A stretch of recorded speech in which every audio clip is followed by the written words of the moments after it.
28/12/2025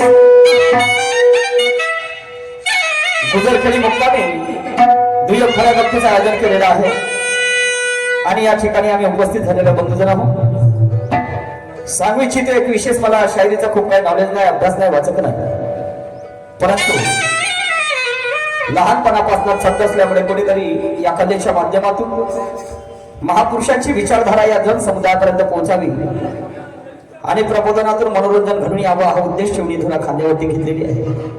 परंतु शहाण्या लोकांचं म्हणणं आहे मनुष्य हा चुकीचा पुतळा आहे, चुकणे माणसाचा स्वभाव आहे, धर्म नाही। जीवनात जो मनुष्य कधी चुकत नाही त्याला मी मनुष्य म्हणत नाही, तर त्याला मी महामानव म्हणत असतो। आम्ही सर्वसाधारण तुमच्या मुलाबाळासारखे लेकर आहोत। आमच्या हाताने चूक होणे स्वाभाविक आहे, परंतु चुकीची माफी मागण्याची परंपरा आहे। मनुष्याचा विचार करायला गेलो तर पृथ्वीच्या पाठीवर मनुष्य असा एकमेव प्राणी आहे की ज्याच्यासारखा बुद्धिमान प्राणी जगाच्या पाठीवरती नाही। आणि आम्ही चुका करत गेलो, तुम्ही आम्हाला क्षमा करत गेले, तर मला नाही वाटत आमच्यामध्ये काही सुधारणा घडू नये। आणि म्हणून अपेक्षा करतो तुमच्या सहकार्य। या गावातील सरपंच साहेब, उपसरपंच साहेब, पोलीस पाटील साहेब, बाहेर गावणारी पाहुणे मंडळी, आयोजक तथा संयोजक कमिटी, त्याप्रमाणे आमचे संस्थेचे सगळे भाऊ आणि हा कार्यक्रम घडवून आणण्याच्या पाठीमागे ज्यांचे हातभार लागले, ज्यांच्या सिंहाचा वाटा आहे, अशा तमाम आदर्शांना मी कोटी कोटी प्रणाम करतो। मी जे आपणापुढे काही सांगणार आहे विचारधारा मी ज्या आदर्शाकडनं प्राप्त केली आणि ती ॲबिलिटी त्यांच्याकडनं मिळाली, माझे गुरुवर आदरणीय पुरुषोत्तमजी खांडेकर साहेब यांना सुद्धा मी कोटी कोटी प्रणाम करतो। आणि जास्त वेळ न घेता कार्यक्रमाला सुरुवात करतो त्या अगोदर चराचरामध्ये वास करणारी गुरुदेव शक्ती, निसर्ग शक्ती, कारुण्याची मूर्ती, जगद्गुरु तुकोबा आहे, अखिल विश्वाला करुणा मैत्रीचा संदेश देणारे आणि असं मत मांडणारे की मी मार्गदाता आहे, मोक्षदाता नाही। माझी पूजा अर्था करण्यात तुमचा काही फायदा नाही। स्वयं दीप भव तदीप भव, महाकारुणिक तथागत भगवान गौतम बुद्ध जीवनात कधी चुकला नाही, कधी कोणाच्या पुढे झुकला नाही आणि वारे केला वैऱ्यावर मात्र नियम त्याचा चुकला नाही। असं जाणलं व्यक्तिमत्व भारतीय राज्यघटनेचे शिल्पकार परमपूज्य बोधिसत्व डॉक्टर बाबासाहेब आंबेडकर। उगीच भरले चमत्कार पूजा पाठाचे डोंगर, जीवनाचा नसेल सारं ते काय कामी, हा हे शब्दबाण जाय वाचकाचे हृदय भेदून आणि जैसी मूर्ती बने टाकी लागून तैसा वाचने बोध होत असे। राष्ट्रसंत तुकडोजी महाराज, ऐसी जगह बैठी है कि कोई ना बोले उठ, और ऐसी बात कही है कि कोई ना बोले झूठ। मधुर वचन गवा अमर हम मने कटुक वचन चलाए थी, और दो शब्द मीठे प्यार के जीवन का सार कह गए दास कबीर। साम्राज्यशाहीला तडा देऊन लोकशाहीची चावल लावून देणारे आणि परस्त्रीलाचा दर्जा प्राप्त करून देणारे वीर छत्रपती शिवाजी राजे। ही भारत भूमी नागाच्या फण्यावर उभी नसून तर खऱ्या अर्थाने या कष्टकरी कामगाराच्या तळहातावर उभी आहे असं सांगणारे साहित्यिक लोकशाहीर अण्णाभाऊ साठे। शिक्षणाचे पुरस्कर्ते क्रांतीसूर्य ज्योतिबा फुले, आरक्षणाचे जनक राजश्री शाहू महाराज, दगडाचं देव देत नाही, घेत नाही, नवसाले पोर कुणाले होत नाही, बिमारी काही जात नाही असं सांगणारे चालतं बोलतं विद्यापीठ संत गाडगे बाबा। पहिल्या शिक्षकांनी खऱ्या अर्थाने विद्येची देविता मातोश्री सावित्रीबाई फुले, प्रतिमा शेख अहिल्याबाई होळकर, राजमाता जिजाई माता, रमाई माता, भीमाई आणि या बहुजनांच्या कल्याणाकरता ज्यांनी ज्यांनी आपलं आयुष्य खर्ची घातलं असे 109 महापुरुष आहेत. त्या 109 महापुरुषांना शाहीर या नात्याने मी मानाचा मुजरा करतो, अभिवादन करतो. बसलेल्या तमाम खऱ्या गमतीच्या रशीद मायबापांना सुद्धा कोटी कोटी प्रणाम करतो आणि हो घडलेल्या कार्यक्रमाला सुरुवात करतो. जय हिंद, जय भारत.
युगाच्या चालका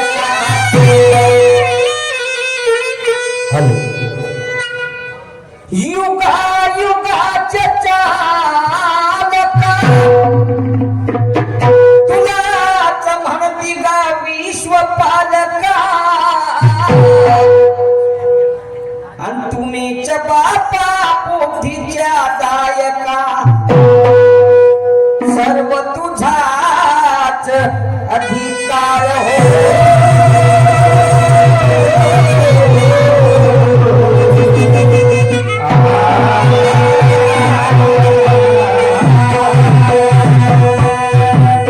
दादा याच्यातलं बिकू कमी करा.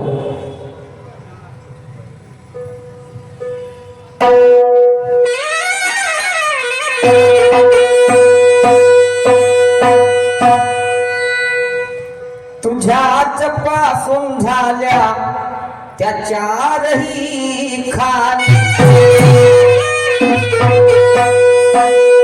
तुझ्याच पासून झाल्या त्या चारही खाणी तुझ विस्तार लागा पंचतत्वातुनी आणि तुलाच पुजती गा ऋषी आणि मुनी सर्व तुझाच अधिकार हो.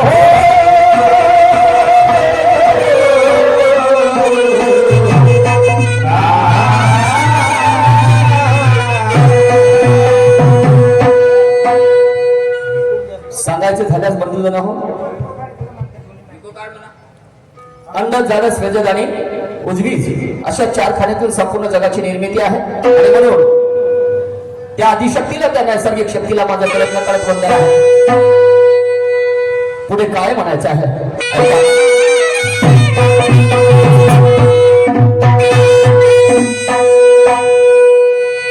तुझे बंधू गा माझे आई बाप तुझे बंधू गा माझे आई बाप आणि माझे आदर्श स्थान आणि मला जन्माशी घालून झाले किती कपून वान हो.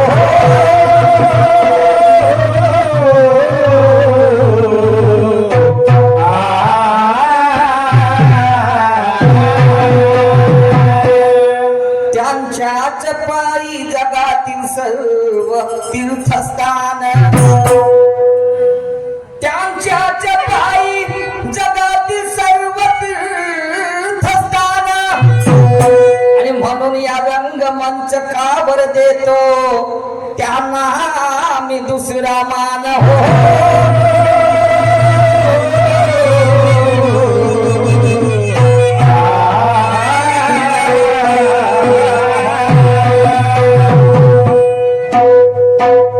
माझ्या आई वडिलांना लागलं नसतं तर हे गाव हे स्टेज मला लागलं नसतं. या स्टेजवर उभं होऊन मी बसलेल्या स्तुती मंडळींना काही सांगू शकलो नसतो. हे पुण्य माझ्या आई वडिलांची आणि म्हणून शायरीची वाटचाल करत असताना या प्रसंगी माझ्या आई वडिलांना दुसरा मान देतो आहे.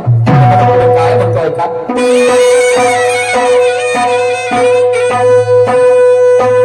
तिसरा निमित्या शहीदांचा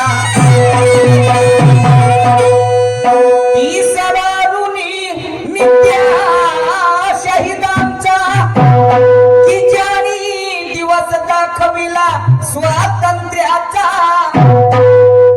अंपाश तोडून बापा पारतंत्र्याचा मोकळे करविले हो.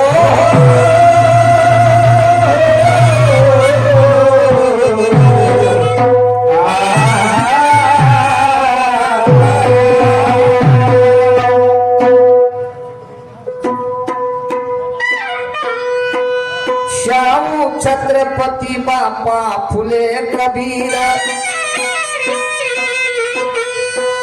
शाहू छत्रपती फुले कबीर थोर समाज सुधारक याच धरतीवर जातीवाद्याने बापा छडले फार तरी त्यांचाच जय जयकार हो.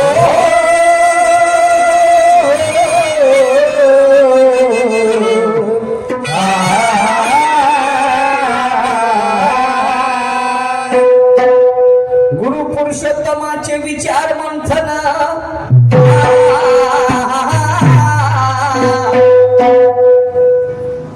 गुरु पुरुषोत्तमाचे विचार मंथन अनशाहीर निशान करी तयाचे चिंतन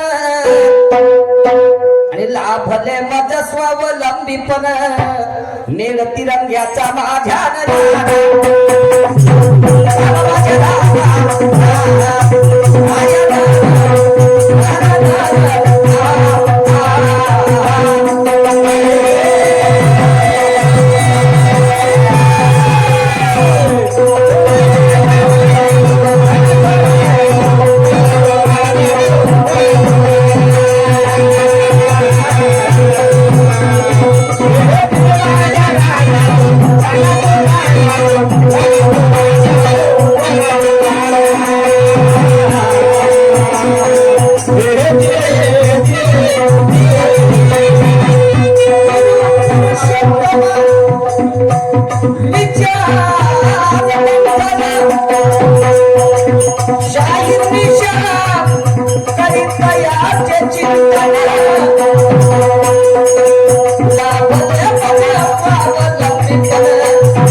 जो जो मनुष्य प्राणी जन्मास आला आणि त्या मनुष्य प्राण्याने जेव्हा कधी शुभ कार्याला हात घातलं त्या अगोदर आपल्या आराध्य दैवताचं पूजन केलं, त्याला अभिवादन केलं.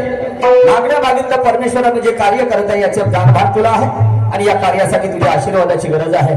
तर शाहिरीच्या रीतिरिवाजाप्रमाणे पहिला मान त्या गणेश भगवंताला दिला गेलेला आहे असं शास्त्र पुराण सांगते.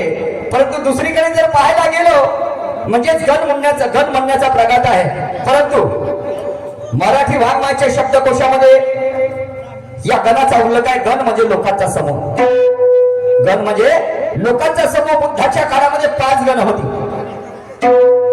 बुद्धाच्या काळामध्ये 5 गण होती. शाक्य, कोलियन, द्रविड, लिच्छवी आणि गौड. समजले की नाही? जाती व्यवस्था नव्हती, लोक समूहाने राहायचे. मग बुद्धाच्या काळात जर जाती व्यवस्था जर असती तर शुद्धोधन राजाची जी अर्धांगिनी तिचं नाव होतं महामाया. बरोबर? हे कोळीगणाची होती. कोळीगणाची होती आणि शुद्धोधन राजा हे शाक्य गणाचे होते. शाक्य गणाचे होते. मग जाती व्यवस्था जर त्या काळामध्ये जर असती शुद्धोधन राजाच्या काळात, बुद्धाच्या काळात, तर मग शाक्य आणि कोलियामध्ये विवाह कसा झाला असता? आणि इथे माझ्या समोर बसलेले श्रोते मंडळी विद्वान आहेत, आपल्याचं काय वाचक आहेत याची जाणभान मला आहे. आणि म्हणून प्रारंभिक गणासाठी एक पुरातन चाल घेतलेली आहे. जरा लक्षपूर्वक ऐका.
हेलो हेलो उसको बढ़ा दो.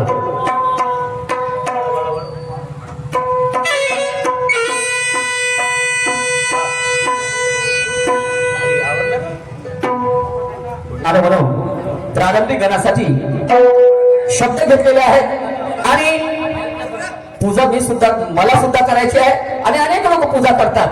परंतु पूजेचे दोन प्रकार आहेत बंधूजन. एक पूजा आहे डोळस आणि दुसरी पूजा आहे आंधळी. आणि म्हणून पूजा करत असताना वंदन करत असताना काय म्हणायचं आहे मला ऐका.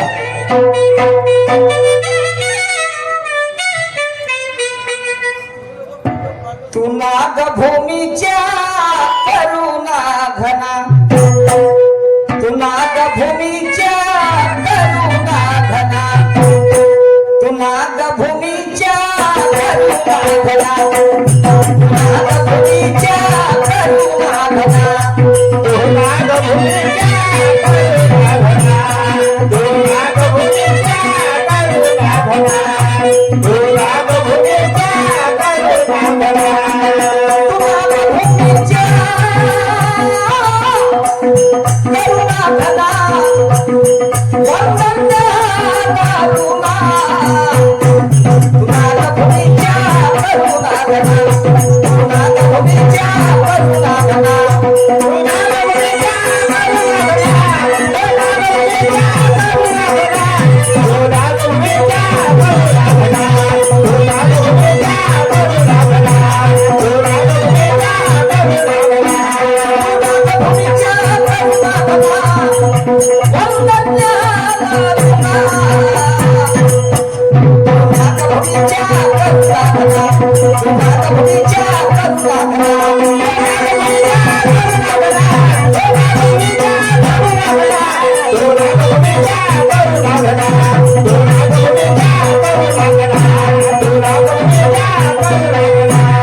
आम्ही इथे सगळे जे आहोत बसलेले आम्ही नागवंशी आहोत.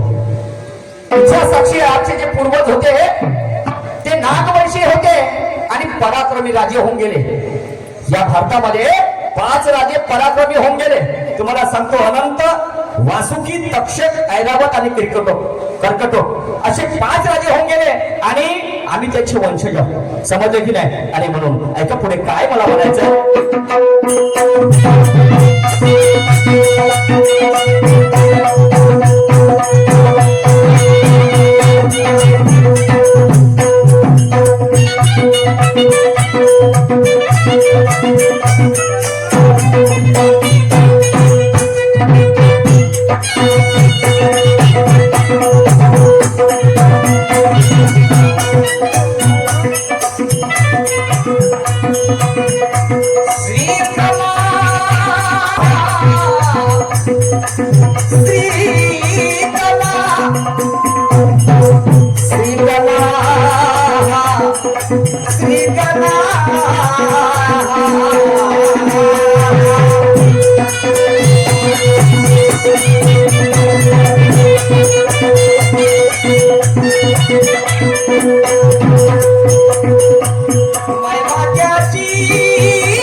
समजलं की नाही? म्हणजे आमच्या टोपलावर जर भाव आहे परंतु कोणी आमचं आचरण जर शुद्ध नसेल तर आमच्या पूजेला काही किंमत नाही आणि म्हणून पुढे काय म्हणायचं आहे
दुय्यमचा सामना आणि दुय्यमच्या सामन्याला प्रतिस्पर्धी लाभलेले शाहीर सन्माननीय की ज्यांनी आपल्या कलेच्या माध्यमातून संपूर्ण महाराष्ट्रामध्ये प्रत्येकाच्या ओठावर ज्यांनी आपल्या नावाचा गाजावाजा तयार केला आणि कलगी शाखेमध्ये त्यांच्यासारखी चॅम्पियन शाहीर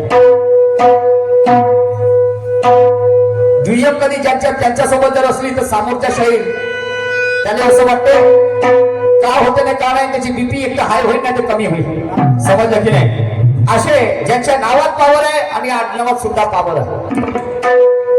सन्मान्य शाहीर ज्ञानेश्वर दादा वाघमारे आमच्यानं उंदीर मारणार आहे होत. समजलं की नाही? ज्ञानेश्वर दादा वाघमारे यांच्या बरोबर आज दुय्यमचा सामना आणि बसलेल्या लोकांचा कल असते, समज असते. शाहीर लोक हे अभ्यासू असतात, यांना शास्त्रपूर्णाची माहिती असते, ऐतिहासिक गोष्टीची माहिती असते आणि म्हणून कुठेतरी डावपेचावर गंमत यावी या दृष्टिकोनातून एक शाहीर दुसऱ्या शाहीरवरती प्रश्न रूपाने डाव टाकत असते. पहिला राऊंड त्यांचा असल्यामुळे मान्यवर ज्ञानेश्वर वाघमारे साहेबांनी एका प्रश्नाची विचारणा केली. म्हणतात की या भारत देशामध्ये इंग्रजांनी 150 वर्ष राज्य केलं. It is not possible.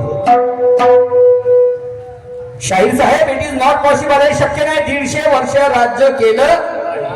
इतिहास हवेत बोलणे आणि अभ्यासानिशी बोलणे याच्यामध्ये जमीन आसमानचा फरक आहे. हो वाघमारे साहेब, खऱ्या अर्थाने इंग्रजांनी 129 वर्ष राज्य केलं या भारतामध्ये. किती वर्ष? 129 वर्ष या भारतामध्ये इंग्रजांनी राज्य केलं.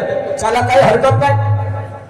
पण विचाराची देवाणघेवाण आहे, विचाराची छेडछाड आहे, विचाराची पकड आहे. समजलं का नाही? परत गण जेव्हा डोळे सादर केलं शाहीर साहेबांनी तर म्हणतात शुद्ध राजा शुद्धोधन महामायेच्या घरी जन्माले आला. शाहीर साहेबांचं म्हणणं होतं याच्या माध्यमातून राजा शुद्धोधन महामायेच्या घरी जन्माले आला. शाहीर साहेब, शुद्धोधन राजा कोण, महामाया कोण? शुद्धोधनाची अर्धांगिनी महामाया. आणि त्या महामायाच्या घरी शुद्धोधन जन्माला येतील का? नाही येतील का? शाहीर साहेब, इथं ज्ञानीवंताचं व्यासपीठ आहे. समजलं की नाही? हा, आणि म्हणून जरा विचारपूर्वक बोला. विचारपूर्वक असं म्हणत नाही मी, होऊ शकते सिद्धार्थ याच्या ठिकाणी शुद्धोधन आला असेल, असं होऊ शकते. काही हरकत नाही शाहीर साहेब, पण तुझे चूक मी पकडली ते तुमच्या निदर्शनास आणून देत आहोत. नाही तर समोरच्या स्टेजवर या आणि त्या तलवारीनं भका वार करून. बापरे, एवढा मोठा शाहीर झालास का तू? आमच्या शाहिरीची भाषा असते. समजलं की नाही? तर शाहीर साहेबांचं म्हणणं आहे की इंग्रजांनी राज्य केलं आणि त्यावेळेस एक असा योद्धा होऊन गेला की इंग्रजांना पडवाट लावण्यासाठी ज्याने युद्ध केले आणि इंग्रजांना कितीतरी वेळे पराजित केलं. परंतु असं एकदा काय झालं की त्या इंग्रजांनी असा गणनिक आवार असला त्या व्यक्तीला पकडण्यासाठी आणि पकडलं तुरुंगामध्ये टाकलं पण तुरुंगामध्ये शिक्षा दिली नाही, तर त्याला एका झाडाला फाशी लावली. मला सांगा जी, पकडलं नाही येते ज्ञानेश्वर शाहीर साहेबाला. शाहीर का म्हणतात? झाडाला फाशी लावली. झाडाले फाशी लावली. आता कोणत्या झाडाला फाशी लागली सांगा बरं? असं म्हणा ना हो वाघमारे साहेब, त्या झाडावर त्याला फाशी लावण्यात आली. तुम्ही म्हणता झाडाला फाशी लावली. आता मी सांगणार काय सांगू नाही का? हे तुमची तिसरी चूक. आता तुरुंगात मनाच्या ठिकाणी तरंग. अरे बापा, मला हा कोणचा तरंग आहे? शाहीर साहेब, हे तुमची चौथी चूक. चला काही हरकत नाही, लहान कोणी मोठा घास घेणार नाही, पण तुमची चूक मात्र निदर्शनास आणून हे माझं कर्तव्य. शाहीर साहेब तर म्हणतात त्या झाडावर त्याला फाशी लावण्यात आली, फाशीची शिक्षा देण्यात आली. तो व्यक्ती कोण आणि केव्हाची गोष्ट आहे शाहीर साहेब? तर तुम्हाला सांगतो, 10 डिसेंबर 1857 ला त्याला फाशी लावण्यात आली. आणि ते कुठे? छत्तीसगड मध्ये, रायपूर छत्तीसगड मध्ये. आणि त्याचं नाव होतं नारायण सिंह. हे तुमच्या प्रश्नाचं प्रतिउत्तर. आता माझा प्रश्न काय म्हणते जरा लक्षपूर्वक आहे का? मनुष्य मेल्याच्या नंतर जो जन्मास आला त्याला एक ना एक दिवस मरणे आहे, नाही का? त्याचा अंत आहे.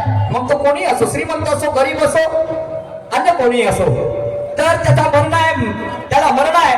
तर जेव्हा तो व्यक्ती मरण पावते, जिकडे तिकडे त्याच्या कुटुंबामध्ये टेलिफोन जातात, जिकडे तिकडे त्याच्या नावाची वार्ता पसरते आणि प्रत्येक व्यक्ती त्याच्या अंत्यविधीसाठी येतात. समजले की नाही?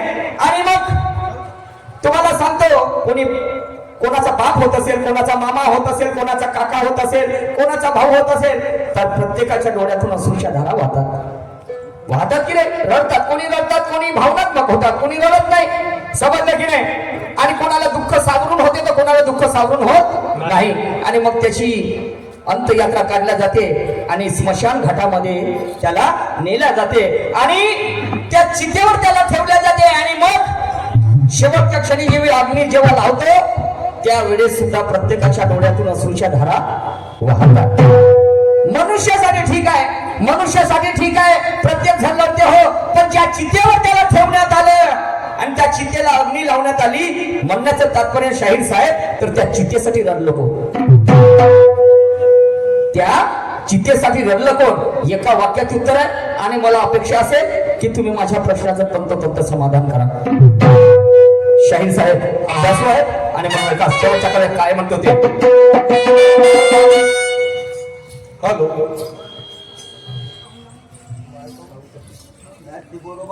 बांधवांनो, या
कुशलतेचा त्याग असा तुझा परमाद तव साधना तू नागभूमीच्या नागभूमीच्या